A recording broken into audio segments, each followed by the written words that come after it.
ঠাকুর, মা, স্বামীজির শ্রীচরণে ভক্তিপূর্ণ প্রণাম জানিয়ে স্বামী গম্ভীরানন্দ রচিত শ্রীরামকৃষ্ণ ভক্তমালিকা থেকে আজকের নিবেদন স্বামী প্রেমানন্দ, শেষ পর্ব।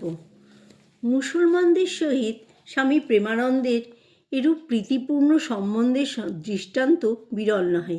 একবার ঢাকায় অবস্থানকালে তাহার উদার বাণীতে আকৃষ্ট হইয়া নবাব সলিমুল্লাহ তাহাকে স্বগৃহে আমন্ত্রণপূর্বক ধর্মগুরুর ন্যায় সম্মান প্রদর্শন করেন।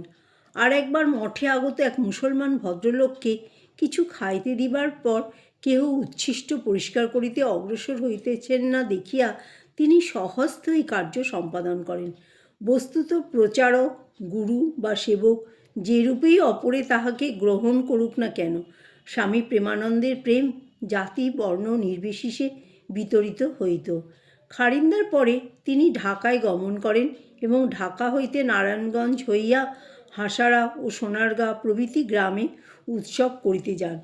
বহির্দৃষ্টি অবলম্বনে যদিও আমরা উৎসব শব্দ প্রয়োগ করলাম, তথাপি মনে রাখিতে হইবে যে ইহাতে প্রকৃত তথ্য উদ্ঘাটিত হইল না, কারণ তখন তিনি উৎসব উপলক্ষে জনগণের মনে নবযুগের উপযোগী এক নূতন প্রেরণা অনুসঞ্চারিত করিতে বদ্ধপরিকর।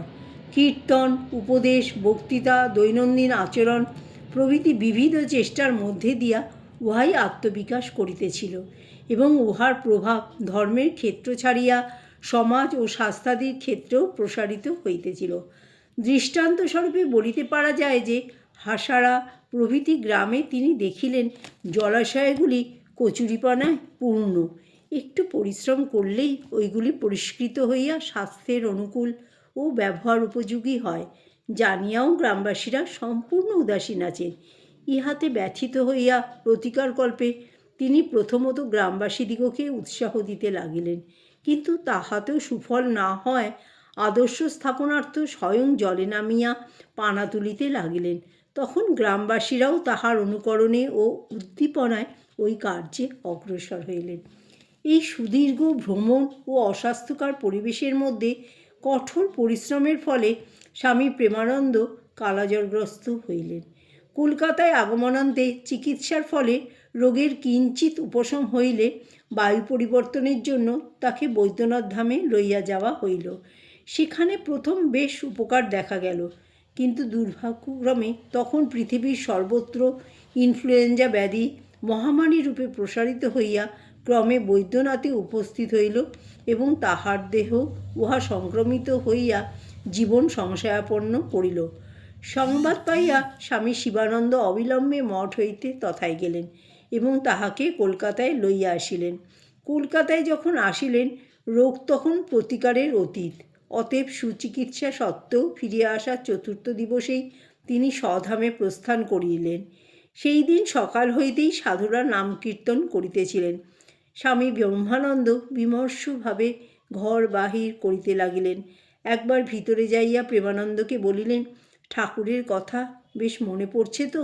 তাহলে আমাদেরও ভরসা হয়।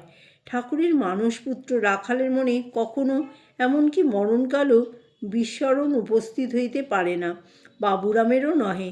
ইহা জানিয়াও ব্রহ্মানন্দ বর্তমান জড়সভ্যতার দিনে প্রমাণ স্থাপনের জন্য এবং সমবেত সাধু ও ভক্তদের মধ্যে শ্রদ্ধা জানাইবার জন্য সম্ভবত ওইরূপ প্রশ্ন করিয়া থাকিবেন। সেজন্য উহা হৃদয়ঙ্গম করিয়াই যেন বাবুরামও একগাল হাসিয়া ঘাড় নাড়িলেন আর ক্ষীণ স্বরে বলিলেন, কৃপা কৃপা কৃপা। এই বলিয়া ঠাকুরের ছবির দিকে তাকাইয়াই রহিলেন, কিন্তু বড়ই গম্ভীর। মহাসমাধির পূর্বে একদিন তিনি স্বামী শারদানন্দকে অন্যমনস্কভাবে বলিয়াছিলেন, চাপা ফুলের মতো রং কাপড় পরতে ইচ্ছা করে আর বেলফুলের মতো ধবধবে অন্ন খেতে ইচ্ছা করে। শুনিয়া এক পরিপক্ব বুদ্ধি ব্রাহ্মণ চিন্তা করিয়াছিলেন, আমরা গৃহস্থ, অত সব জোগাড় কী করে করব?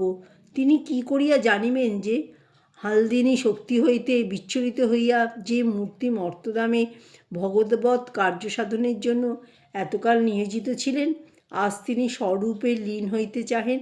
বাবুরাম মহারাজ এই দৈব ভাষার তারই পূর্বাভাস দিলেন মাত্র। প্রেমানন্দ স্বামী প্রেমের হাট ভাঙিয়া চলিয়া গেলেন। নিদারুণ সংবাদ চারিদিকে বিস্তৃত হইয়া সকলের মনে মর্মান্তিক আঘাত প্রদান করিল।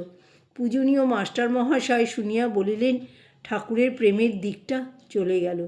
শ্রী শ্রী মাতা ঠাকুরানী অশ্রু বিসর্জন করিতে করিতে বলিলেন, মঠের শক্তি, ভক্তি, যুক্তি সব আমার বাবুরামের রূপ ধরে মঠের গঙ্গাতীর আলো করে বেড়াত।